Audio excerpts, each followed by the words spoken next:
હક્કી આવાજ ન્યૂઝ ચેનલમાં આપનું સ્વાગત છે। ખેડૂત પરેશાન। ધભોઈ ખેતીવાડી બજાર સમિતિ ખાતે ખેડૂતો દ્વારા વિરોધ કરવામાં આવ્યો। ઓનલાઈન 2500 જેટલા ફોર્મ ભર્યા હતા। 1400 ફોર્મ જેને લઈને ખેડૂતો કર્યો વિરોધ। જુવાર, બાજરી અને મકાઈ 44 ડિગ્રી તાપમાનમાં ખેડૂતો ધર્મધક્કા ખાવાનો વારો આવ્યો। ખેડૂતોના પૂરતા પુરાવા નથી। આમ કરીને 1400 ખેડૂતોનું રજીસ્ટ્રેશન રદ કરવામાં આવ્યા છે। સરકાર અને વેપારીઓ ખેડૂતોને હેરાન કરતા હોય એવું લાગી રહ્યું છે તેવું ખેડૂતો જણાવી રહ્યા છે। હાલ ચોમાસાની તૈયારી હોય, જો માલ વેચાય નહીં તો બીજો વાવેતર કેવી રીતે કરીશું કે મૂંઝવણમાં છે। સરકાર વહેલી તકે તેનો નિર્ણય ખેડૂતોની માંગ છે।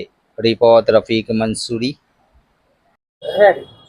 ડભોઈ તાલુકામાં સરકાર દ્વારા એમએસપી ના ભાવે જે ખરીદી કરવાની હતી જુવાર, બાજરી, મકાઈ, તેમાં 2500 ખેડૂતોએ તાલુકામાં રજીસ્ટ્રેશન કરાવેલું।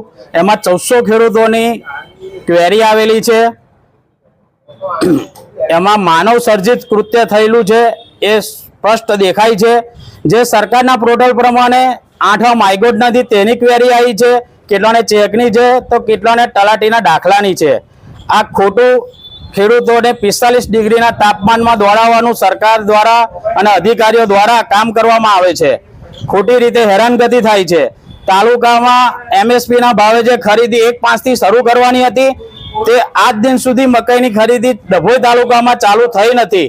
જુવારની ખરીદી ચાલુ થઈ તો એ પણ 17 તારીખથી ચાલુ થઈ, જે સમયસર થઈ નથી। અને આ ખેડૂતો તાલુકામાં મકાઈ વેચીને 80% પરવારી ગયા, નવરા થઈ ગયા। તાર હજુ તો સરકાર એવું કહે છે અમે ચાલુ કરીશું, તો ક્યારે કરશો? ખેડૂતોને પાયમાલ કરવામાં આ સરકારે કંઈ જ બાકી રાખ્યું નથી। તાલુકાના ખેડૂતોને આવીને આવી હેરાનગતિ રહેશે તો ખેડૂતો ક્યાં જશે? આપણો તાલુકો ડભોઈ તાલુકો ખેતી ઉપર નિર્ભર છે, નહીં કે કોઈ ઉદ્યોગ ઉપર। અમારી શું માંગ છે સરકાર? અમારી સરકારની એક જ માંગ છે કે અધિકારીઓ ઉપર તમારું કંટ્રોલ નથી, તે કંટ્રોલ લાવે, જેથી કરીને ખેડૂતોને તમારી આપેલી બધી સુવિધાનો લાભ મળે। એ જ અમારી સરકારને માંગ છે કે તમે કડક વલણ અપનાવો અને અધિકારીઓને માનમાં રાખો, જેથી કરીને ખેડૂત લગીને લાભ પહોંચે તમારા। નમસ્કાર, હું ડભોઈ તાલુકાના બોરિયાદ ગામનો ખેડૂત બોલી રહ્યો છું। અત્યારે સરકાર દ્વારા જે એપીએમસીમાં 2500 ખેડૂતોની નોંધણી કરવામાં આવી હતી, એની અંદર 1400 ખેડૂતોને બ્લેક લિસ્ટમાં મૂકવામાં આવ્યા છે। કારણ એ સમજાતું નથી કે આ બ્લેક લિસ્ટ આવ્યું કેવી રીતે।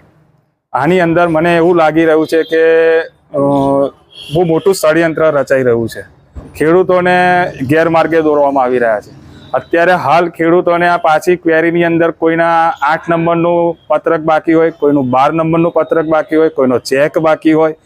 આ એક ખેડૂતોને હેરાન કરવા માટેની બહુ મોટી કવાયત ચાલે છે।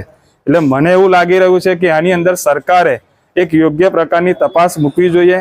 કયા કારણથી આ વસ્તુ બન્યું એ આપણને ખબર નથી પડતી, પણ ખેડૂતો અત્યારે તમે જોઈ શકો છો કે 45 ડિગ્રીની ગરમીની અંદર અત્યારે આગળ ફોર્મ જમા કરાવવા પાછા આવ્યા છે। પ્લસ જ્યારે આ ફોર્મ અમે જમા કરાવ્યું હતું તે આગળ 100 રૂપિયાનો ખર્ચો કર્યો હતો। અત્યારે હાલ દરેક ગામની અંદર ખેડૂતોને એવું કહેવામાં આવે છે કે તમે વડોદરા, ભૂતળી, જાપાને ઓફિસ છે ત્યાં આગળ આ ફોર્મ આલી આવો। શું ખેડૂત પાછો 200 રૂપિયા ખર્ચીને વડોદરા જાય? આ એ યોગ્ય છે?